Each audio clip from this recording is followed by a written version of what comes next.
একদিন হজরত সুলাইমান আলাইহি ওয়াসাল্লাম তিনি মনের আনন্দে আল্লাহ তাআলার দরবারে ফরিয়াদ করলেন, হে মহান প্রভু, আমি তোমার সৃষ্টি জীবকে একবেলা খাওয়াতে চাই। যদি তোমার অনুমতি থাকে তবে আমি এই আয়োজন শুরু করি। আল্লাহ তাআলা তার ফরিয়াদ শুনে জানালেন, তুমি এই বিশাল আয়োজন সম্পূর্ণ করতে পারবে না। আমার সৃষ্টিজীবের সংখ্যা অপরিসীম, তাদের খাদ্যের ব্যবস্থা আমি নিজেই করে থাকি। কোনো মানুষ কখনো সব প্রাণীর খাদ্য জোগাড় করতে সক্ষম নয়। কিন্তু হজরত সুলাইমান আলাইহি ওয়াসাল্লাম এতে আশ্বস্ত হলেন না। আবারও আল্লাহ তাআলার দরবারে আরজ করলেন, হে প্রভু, যদি তোমার অনুমতি থাকে তবে আমি অবশ্যই তা করতে পারব। অতঃপর আল্লাহ তাআলা তাকে অনুমতি দিলেন। অনুমতি পাওয়ার পর তার লোকজন লাগিয়ে দিল, বিভিন্ন অঞ্চল থেকে খাদ্যবস্তু জমা করতে আরম্ভ করল। বিশাল বিশাল ডেকসি ও গামলা একত্র করা হলো, যেগুলোর সংখ্যা হাজারেরও বেশি ছাড়িয়ে গেল। গামলাগুলো ছিল ছোট ছোট পুকুরের মতো। এত পরিমাণ গামলা, গ্লাস এবং ডেক আনা হয়েছিল যার কোনো হিসাব ছিল না। লক্ষাধিক গরু, মেষ, মহিষ ও দুম্বা জবেহ করা হলো। পাহাড়ের মতো খাদ্যের স্তূপ মাঠের অর্ধেক জুড়ে রাখা হলো। দীর্ঘ ৮ মাস খাদ্য সংগ্রহ শেষে তারপরে রান্না শুরু করা হলো। অসংখ্য কর্মচারী দিন রাত অক্লান্ত পরিশ্রম করার পর ৪০ দিনের মধ্যে খাদ্য প্রস্তুত করা হলো। নির্দিষ্ট দিনে সব জীবকে দাওয়াত করা হলো। অনেকে কয়েকদিন ধরে উপোস থেকে এলো, যাতে করে সুলাইমান আলাইহি ওয়াসাল্লামের সুস্বাদু খাবার তারা তৃপ্তি করে খেতে পারে। সেদিন হজরত সুলাইমান আলাইহি ওয়াসাল্লাম সমুদ্রের উপরে বাতাসের সাহায্যে তার সিংহাসন স্থাপন করলেন, যাতে মেহমানদেরকে দেখতে সহজ হয়। ভোরবেলা সমুদ্রের তীরে এক বিশাল মাছ মাথা উঁচু করে বলল, হে আল্লাহর নবী সুলাইমান, তোমার দাওয়াত পেয়ে এসেছি, আমার খাবার কোথায়? প্রতিদিন আল্লাহ তাআলা আমাকে সূর্যোদয়ের আগেই খাদ্য দেন। আজ তোমার দাওয়াতের কারণে খেতে পারিনি। ক্ষুধার যন্ত্রণায় আমার অনেক কষ্ট হচ্ছে। দয়া করে আমাকে আমার খাদ্য দাও, আমি খেয়ে চলে যাই। সুলাইমান আলাইহিস সালাম উত্তর দিলেন, অপেক্ষা করো, সবাই এলে একসাথে খাবো। মাছ বলল, আমি আর অপেক্ষা করতে পারবো না, আমাকে কিছু খেতে দাও, নইলে খালি পেটে ফিরে যাব।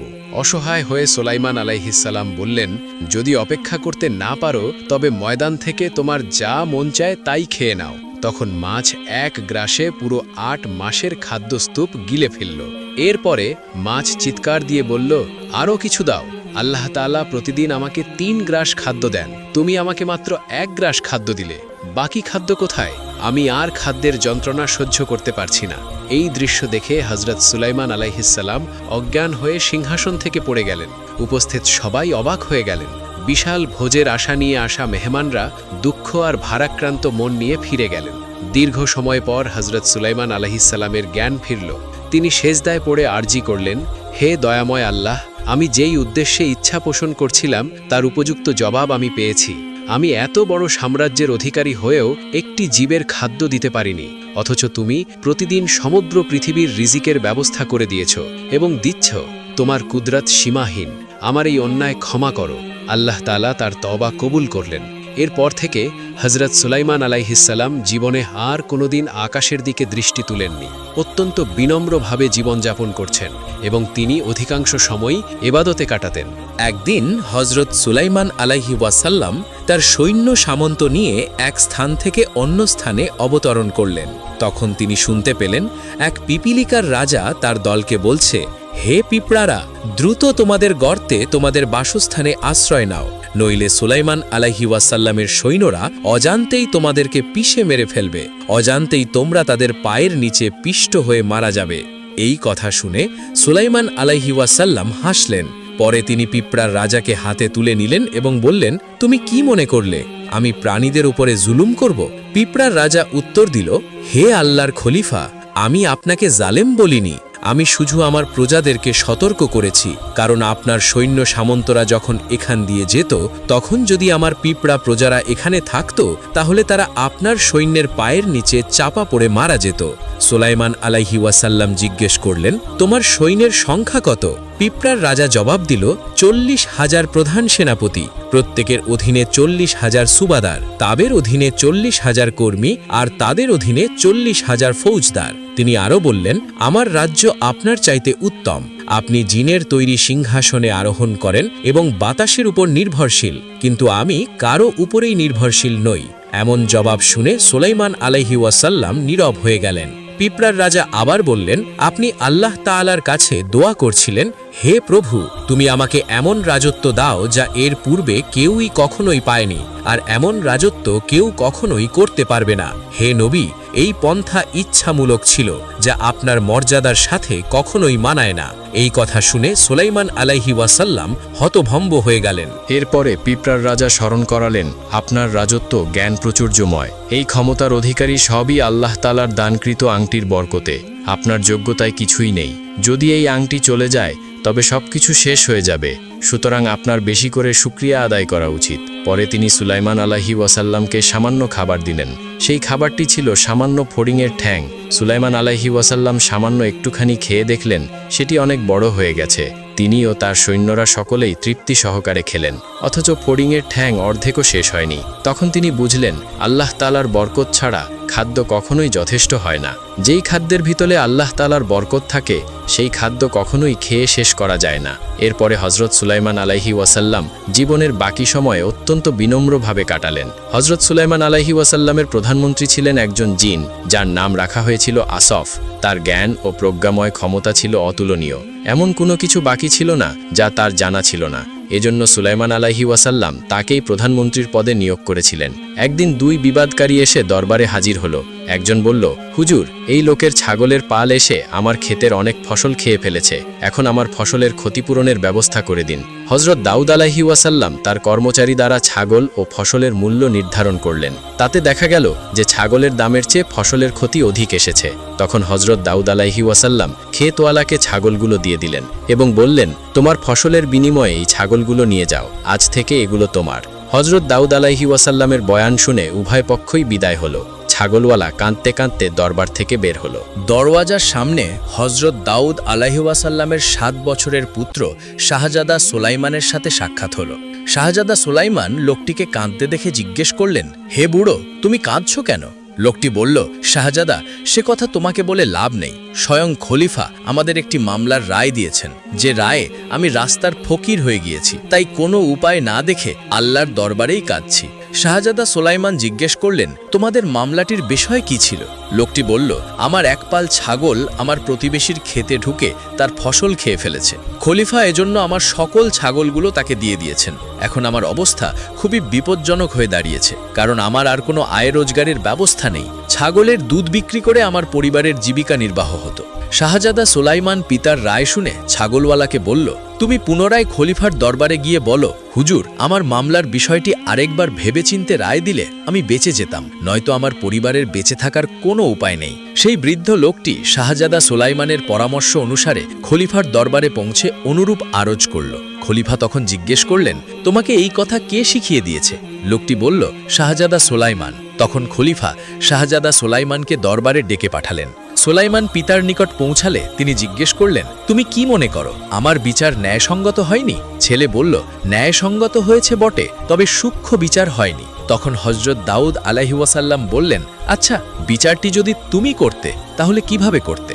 সুলাইমান বললেন, যদি আপনি আদেশ দেন তবেই আমি বলতে পারি। হযরত দাউদ আলাইহি ওয়াসাল্লাম বললেন, হ্যাঁ, আমি তোমাকে আদেশ দিলাম। তখন ছেলে বলল, আমার বিবেচনা অনুসারে বিচারটি এমন হলে ভালো হতো, ছাগলওয়ালা আপাতত ছাগলগুলোকে ক্ষেতওয়ালাকে দিয়ে দেবে, সে উহার দুধ পান করবে, এবং ছাগলওয়ালা ক্ষেতওয়ালার ক্ষেতে পানি দিবে। যেদিন ক্ষেত পূর্বের ন্যায় তরতাজা হবে সেদিন ক্ষেতওয়ালা ছাগলগুলো ছাগলওয়ালাকে দিয়ে দেবে। হযরত দাউদ আলাইহি ওয়াসাল্লাম সুলাইমানের বয়ান শুনে বললেন, তোমার প্রস্তাবটা উত্তম, অতএব এটাই কার্যকরী হবে। হযরত দাউদ আলাইহি ওয়াসাল্লাম হযরত সুলাইমানের বিচক্ষণতা দেখে তখনই মনে করেছিলেন যে আল্লাহ তাআলা একদিন তাকে যুগের শ্রেষ্ঠ মর্যাদাবান করে প্রতিষ্ঠিত করবেন। আরও একদিনের ঘটনা, হযরত সুলাইমান আলাইহি ওয়াসাল্লামের অনুপস্থিতিতে এক বৃদ্ধা এসে হযরত দাউদ আলাইহি ওয়াসাল্লামের নিকট নালিশ করল, হে আল্লাহর খলিফা, আমি আমার বাসায় ছেলে মেয়ে ও মেহমান রেখে আমি কিছু আটা আনতে যাই, যা দিয়ে তাদের খাবারের ব্যবস্থা করব। আমি আটা নিয়ে আসার পথে হঠাৎ বাতাসে আমার আটাগুলো উড়িয়ে নিয়ে যায়। আমি এখন খুবই দুশ্চিন্তাগ্রস্ত, কারণ খালি হাতে বাসায় গিয়ে মেহমান ও ছেলে মেয়েদের সম্মুখে কি দিব? আমার বাসায় অন্য আর কোনোই খাবার নেই, অতএব আপনি বাতাসের এই অপরাধের বিচার করুন। হযরত দাউদ আলাইহিওয়াসাল্লাম বৃদ্ধার অভিযোগ শুনে খুবই সমস্যার সম্মুখীন হলেন। তিনি তখন বৃদ্ধাকে বললেন, বৃদ্ধা মা, আমি বাতাসের বিচার কিভাবে করব?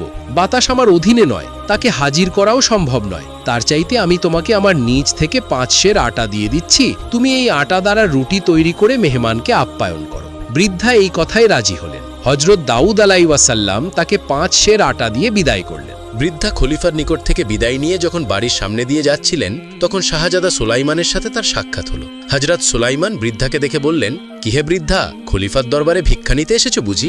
বৃদ্ধা তখন বলল, না বাবা, আমি এসেছিলাম বাতাসের বিরুদ্ধে মামলা দায়ের করার উদ্দেশ্যে, কিন্তু খলিফা আমার অভিযোগ গ্রহণ করলেন না। তিনি আমাকে কিছু আটা দিয়ে বিদায় করেছেন। হযরত সুলাইমান আলাইহিওয়াসাল্লাম তখন ঘটনার বিষয় জানতে চাইলেন। তখন বৃদ্ধা তাকে সম্পূর্ণ ঘটনাটি খুলে বলল। তখন হযরত সুলাইমান বললেন, তুমি পুনরায় খলিফার নিকট চলে যাও এবং বলো, খলিফা, আমি আপনার নিকট এসেছি বিচার প্রার্থী হয়ে, ভিক্ষা নিতে আসিনি। অতএব আমি এই আটা নেব না, আপনি আমার অভিযোগের বিচার করুন। বৃদ্ধা সুলাইমান শাহজাদার পরামর্শ অনুসারে দ্বিতীয়বার খলিফার দরবারে গিয়ে নতুন করে আবার অভিযোগ পেশ করলেন। খলিফা তখন খুবই মুশকিলে পড়লেন। তিনি বৃদ্ধাকে 10 মণ আটা দিয়ে রাজি করলেন। বৃদ্ধা আটার বস্তা বহন করে নিয়ে যখন পূর্বের স্থানে পৌঁছালো, তখন শাহজাদা সুলাইমান তাকে জিজ্ঞেস করলেন, কি হে বৃদ্ধা, তোমার অভিযোগের বিচার পেয়েছো নাকি ভিক্ষা বাড়িয়ে নিয়েছো? তখন বৃদ্ধা খলিফার ব্যবহারের কথা বলল। তখন হযরত সুলাইমান বললেন, তুমি আরো অনেক কিছুই পাবে, এজন্য তুমি পুনরায় খলিফার নিকট গিয়ে বাতাসের বিচারের প্রার্থী হও, ভিক্ষা নিয়ে বিদায় হও না। বৃদ্ধা দেখল খলিফার নিকট গেলেই তার সম্পদের পরিমাণ বৃদ্ধি পায়। অতএব শাহজাদার কথা শুনে সে আবারও গেল। খলিফা রাগ করলে সে শাহজাদার কথা বলে দিবে, এই সমস্ত চিন্তা করে বৃদ্ধা পুনরায় খলিফার নিকট গিয়ে বলল, হুজুর, অভিযোগের বিচার না করে আমাকে ভিক্ষা বাড়িয়ে দিলেন, এতে আপনি কেয়ামতের দিন ন্যায় বিচারক বলে দাবি করতে পারবেন না। আমি সেদিন কিন্তু বলবো, খলিফা আমার অভিযোগের বিচার করেন নাই। খলিফা বৃদ্ধার কথা শুনে বললেন, তোমাকে এই সমস্ত বিষয় কে শিখিয়ে দিয়েছেন? বৃদ্ধা বলল, শাহজাদা সুলাইমান আমাকে সবকিছু শিখিয়ে দিয়েছেন। তখন হযরত দাউদ আলাইহিসসালাম শাহজাদা সুলাইমানকে দরবারে ডাকলেন। সুলাইমান পিতার নিকট পৌঁছে সালাম দিলেন। হযরত দাউদ আলাইহিসসালাম বললেন, তুমি বারবার বৃদ্ধাকে আমার নিকট প্রেরণ করে আমাকে হয়রান করে তুলছো কেন? বাতাস কি আমার অধীনে যে আমি তাকে এনে বৃদ্ধার সম্মুখে বিচার করব? এটা একটা অসম্ভব ব্যাপার। অতএব এই বিষয়ে বৃদ্ধাকে তুমি পুনরায় কেন প্রেরণ করছো? পিতার কথা শুনে হযরত সুলাইমান আলাইহিসসালাম বললেন, হে আল্লাহর খলিফা, আপনি আল্লাহ তাআলার নিকট দোয়া করলে বাতাস অবশ্যই আপনার সম্মুখে হাজির হবে। তখন আপনি তার জবানবন্দি শুনে ন্যায় বিচার করবেন। নয়তো আপনি ন্যায় বিচারকের গাফিলতি করেছেন বলে কিয়ামতের দিন ভীষণ অভিযোগের সম্মুখীন হবেন। আপনার দোয়ার পরে আল্লাহ তাআলা যদি বাতাসকে আপনার সম্মুখে হাজির না করে দেন, তখন আপনার কৈফিয়ত দেওয়ার মতো কথা থাকবে। কিন্তু বাতাসকে হাজির করার জন্য দোয়া না করে আপনি বৃদ্ধাকে বিদায় করে দিতে পারেন না। বিষয়টি গভীরভাবে চিন্তা করে হযরত দাউদ আলাইহিসসালাম সুলাইমানকে বললেন, হ্যাঁ, তোমার কথা যুক্তিসঙ্গত। অতএব চলো আমরা বাপ বেটা মিলে আল্লাহর দরবারে বাতাসকে হাজির করে দিবার জন্য দোয়া করি। এই বলে বাপ ও ছেলে আল্লাহর দরবারে হাত তুললেন। দুজন উঁচু পর্যায়ের নবীর দোয়া আল্লাহ তাআলা ফেরত দিতে পারলেন না। তিনি বাতাসকে একটি আকৃতি করে হযরত দাউদ আলাইহিসসালামের দরবারে হাজির করে দিলেন। বাতাস নবীর দয়কে সালাম করে তাদের সম্মুখে দণ্ডায়মান হইলেন। হযরত দাউদ আলাইহিসসালাম তখন বাতাসকে জিজ্ঞেস করলেন, তুমি এই বৃদ্ধার আটা কেন উড়িয়ে নিয়েছো? বাতাস উত্তর দিল, হে আল্লাহর খলিফা, বৃদ্ধা যখন আটা নিয়ে বাসায় ফিরছিলেন, তখন গভীর সমুদ্রে একটি জাহাজের তলদেশ ছিদ্র হয়ে যাত্রী ও বহু মূল্যবান দ্রব্য তলিয়ে যাচ্ছিল। এই সময় জাহাজে থাকা যাত্রীরা মানত করে, যদি তাদের জাহাজ এই বিপদ থেকে রক্ষা পায়, তাহলে তারা জাহাজের সকল মালামাল গরিব দুঃখীকে দান করে দিবেন। এই সমস্ত যাত্রীদের মধ্যে অনেক নেককার লোকও ছিল, যাদের দোয়া আল্লাহ কবুল করে জাহাজের সম্পূর্ণ নিরাপদের দায়িত্ব আমাকে দেন। আমি তখন বৃদ্ধার আটা উড়িয়ে নিয়ে সেই জাহাজের তলদেশের ছিদ্র বন্ধ করে দেই, ফলে জাহাজ ও জাহাজের যাত্রীরা মৃত্যুর বিপদ থেকে রক্ষা পায়। হযরত দাউদ আলাইহিওয়াসাল্লাম জিজ্ঞেস করলেন, জাহাজটি এখন কোথায় আছে? বাতাস বলল, জাহাজটি এইমাত্র এই শহরের প্রান্তরে সমুদ্রের তীরে নোঙর করেছে। তখন তিনি বললেন, তুমি তাহলে যেতে পারো, আমি জাহাজের খবর নিচ্ছি। অতঃপর হযরত দাউদ আলাইহিওয়াসাল্লাম সমুদ্রের তীরে লোক প্রেরণ করে জাহাজের যাত্রী ও নাবিকদেরকে ডাকলেন। কিছু সময়ের মধ্যে তারা এসে খলিফার দরবারে পৌঁছালেন। তখন খলিফা বললেন, তোমরা জাহাজের সমুদয় মালামাল গরিব দুঃখীর মধ্যে বিতরণ করার অঙ্গীকার করেছ। সেই মর্মে এই বৃদ্ধাকে সমস্ত মালামালের অর্ধেক দিবে, বাকি অর্ধেক গরিব দুঃখীদের মধ্যে বিতরণ করে দিবে। জাহাজের নাবিক ও যাত্রীরা খলিফার আদেশ শিরোধার্য করে নিল। বৃদ্ধাকে তাদের সঙ্গে নিয়ে গেল এবং জাহাজের সমুদয় মালামাল খালাস করে সুষ্ঠু বন্টন করে অর্ধেক বৃদ্ধাকে দিয়ে দিল, বাকি অর্ধেক গরিব দুঃখীকে দান করল। দীর্ঘদিন পর একদা হযরত দাউদ আলাইহিওয়াসাল্লাম বৃদ্ধার বাড়ির সামনে দিয়ে যাচ্ছিলেন। এমন সময় তিনি দেখলেন বৃদ্ধার বাড়ির কোনো চিহ্নই নেই। সেখানে বিরাট বিরাট অট্টালিকা, চতুর্দিকে ফুলের বাগান, সম্মুখে দারোয়ান এবং ঘোড়ার গাড়ি রয়েছে। তখন হযরত দাউদ আলাইহি ওয়াসাল্লাম সেখানকার লোকদের নিকট জিজ্ঞেস করলেন, এখানে এক বৃদ্ধার বাড়ি ছিল, সেই বৃদ্ধা এখন কোথায়? লোকেরা তার কথার উত্তরে বলল, হুজুর, এই প্রাসাদ ও অট্টালিকা সমূহ সেই বৃদ্ধার। সে নাকি বাতাসের বিরুদ্ধে আপনার নিকট অভিযোগ করে বিপুল ধন সম্পদের মালিক হয়েছে। এখন তার সঙ্গে সাক্ষাৎ লাভ করা সাধারণ মানুষের জন্য কষ্টকর। হযরত দাউদ আলাইহিসসালাম তখন বৃদ্ধাকে খবর দিলেন। বৃদ্ধা খলিফার কথা শুনে তৎক্ষণাৎ তার সম্মুখে এসে হাজির হলেন। খলিফা বৃদ্ধাকে জিজ্ঞেস করলেন, বৃদ্ধা, তুমি এমন কি নেক কাজ করেছ যার জন্য আল্লাহ তাআলা তোমাকে এত বিপুল ধন সম্পদের মালিক করেছেন? বৃদ্ধা বলল, হুজুর, আমি তেমন বিশেষ কোনো নেক কাজ করেছি বলে আমার মনে পড়ে না। তবে একদিন এক ভিক্ষুক আমার বাসায় এসে বলল, মা, আমি 3 দিন উপোস, আমাকে কিছু খেতে দাও, ক্ষুধায় আমার জান বেরিয়ে যাচ্ছে। তখন আমি ঘরে গিয়ে দেখলাম সামান্য একটি রুটি ছাড়া আর কিছুই নেই। তখন আমি রুটির টুকরো ও কিছু পানি ভিক্ষুককে খেতে দিই। ভিক্ষুক রুটির টুকরো খেয়ে বলল, মা, এতে আমার ক্ষুধার জ্বালা আদৌ মিটেনি, অতএব আমাকে আরও কিছু খেতে দিন। তখন আমি তাকে বললাম, বাবা, আমার ঘরে আর কোনো কিছুই নেই, তবে তুমি কিছু সময় অপেক্ষা করো, আমি আটা এনে তোমাকে রুটি বানিয়ে দিচ্ছি। এই কথা বলে আমি আটা আনতে গিয়ে বাতাসের সম্মুখীন হই এবং আটা সম্পূর্ণ বাতাসে উড়িয়ে নেয়। তখন আমি আপনার দরবারে গিয়ে বাতাসের বিরুদ্ধে অভিযোগ দায়ের করি। আপনি ও আপনার ছেলে শাহজাদা সুলাইমান দোয়া করে বাতাসকে হাজির করে ডুবন্ত জাহাজের যে ধন সম্পদের অর্ধেক প্রদান করেছিলেন, উহাই ছিল আমার উন্নতির প্রধান কারণ। উক্ত সম্পদের অধিকারী হওয়ার পরে আমার ছেলেরা বিদেশের সাথে ব্যবসা বাণিজ্য করে, তাতে আল্লাহ তাআলা আমাদেরকে অনেক বরকত দিয়েছেন। আমি অনেক অর্থ সম্পদের মালিক হয়েছি। গোটা শহরে আমার চেয়ে অধিক সম্পদশালী কেউ আছে বলে আমি মনে করি না। হুজুর, আপনি আমাকে এখন সম্পদশালী করে দিয়েছেন, এবার পরকালের মুক্তির ব্যবস্থা করে দিন। হযরত দাউদ আলাইহিসসালাম বললেন, তুমি যে সম্পদ পেয়েছ তা তোমার আটার বদলে পেয়েছ, বাকি ভিক্ষুকের আপ্যায়নের প্রতিফলন আল্লাহ তাআলা তোমাকে পরকালে দান করবেন। সুবহানাল্লাহ।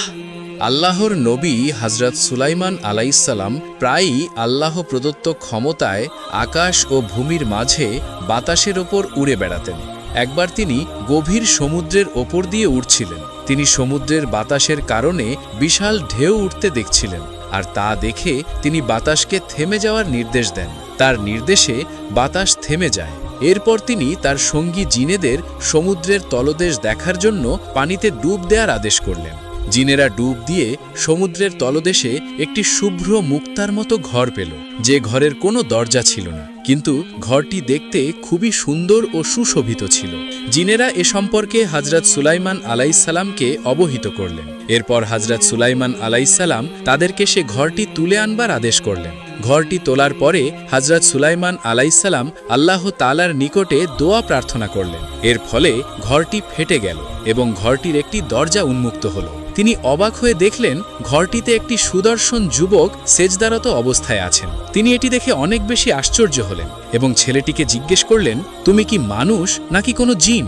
ছেলেটি উত্তরে বলল, আমি মানুষ। হযরত সুলাইমান আলাইহিসসালাম তখন তার কাছে জানতে চাইলেন, কিসের বদৌলতে তুমি এরকম মর্যাদা লাভ করেছ? উত্তরে যুবকটি বলল, পিতামাতার সাথে সদাচরণের ফলে আমাকে আল্লাহ তাআলা এমন মর্যাদা দান করেছেন। এরপর হযরত সুলাইমান আলাইহিসসালাম ছেলেটির কাছে বিস্তারিত জানতে চাইলেন। উত্তরে ছেলেটি বলল, আমার বৃদ্ধা মা চলাফেরা করতে পারতেন না, তাই আমি ওনাকে আমার পিঠে করে বহন করতাম, আর এতে তিনি আমার উপর খুব খুশি হতেন এবং আমার জন্য দোয়া করতেন। তিনি বলতেন, হে আল্লাহ, তাকে তুমি সৌভাগ্য দান করো, তুমি তার উপরে রাজি ও খুশি হয়ে যাও।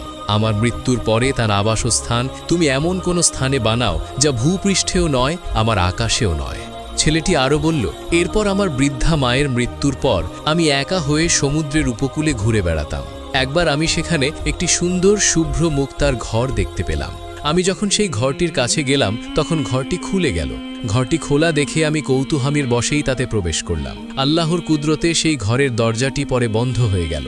তাই আমি ঠিক জানি না আমি ভূপৃষ্ঠে নাকি শূন্যে আছি, তবে মহান আল্লাহ তাআলা তার অভ্যন্তরেও আমাকে রিজিক দান করতেন। এ কথা শুনে হযরত সুলাইমান আলাইহিসসালাম জিজ্ঞেস করলেন, তার অভ্যন্তরেও কিভাবে তোমার নিকটে রিজিক আসে? ছেলেটি তখন উত্তরে জানালো, যখন আমি ক্ষুধার্ত হই তখন ওই পাথর থেকে একটি গাছ বের হয়, আর সেই গাছের ফল থেকে দুধের চেয়েও শুভ্র, মধুর চেয়েও মিষ্টি এবং বরফের চেয়েও ঠান্ডা পানি বের হয়ে আসে। আমি সেই পানি পান করি, আর যখন আমি তৃপ্তি অনুভব করি এবং আমার পিপাসা মিটে যায় তখন তা অদৃশ্য হয়ে যায়। এরপর হজরত সুলাইমান আলাইহিসসালাম তার কাছে জানতে চাইলেন সে কিভাবে এখানে দিন ও রাত্রির পার্থক্য বোঝে। ছেলেটি উত্তরে বলল, যখন সুবহে সাদিক হয় তখন ঘরটি শুভ্র আলোতে আলোকিত হয়ে যায়, এবং যখন সূর্য অস্তমিত হয় তখন তা অধার হয়ে যায়। সুবহানাল্লাহ। বাবা মায়ের সেবা করার ফলে আল্লাহ রাব্বুল আলামিন তাকে কতটা উচ্চ মর্যাদার অধিকারী করেছেন। আমরাও যদি আমাদের বাবা মায়ের সেবা করি তবে আশা করাই যায় যে মহান আল্লাহ রাব্বুল আলামিন ঠিক একইভাবে দুনিয়া ও আখিরাতে আমাদের সম্মানিত করবেন।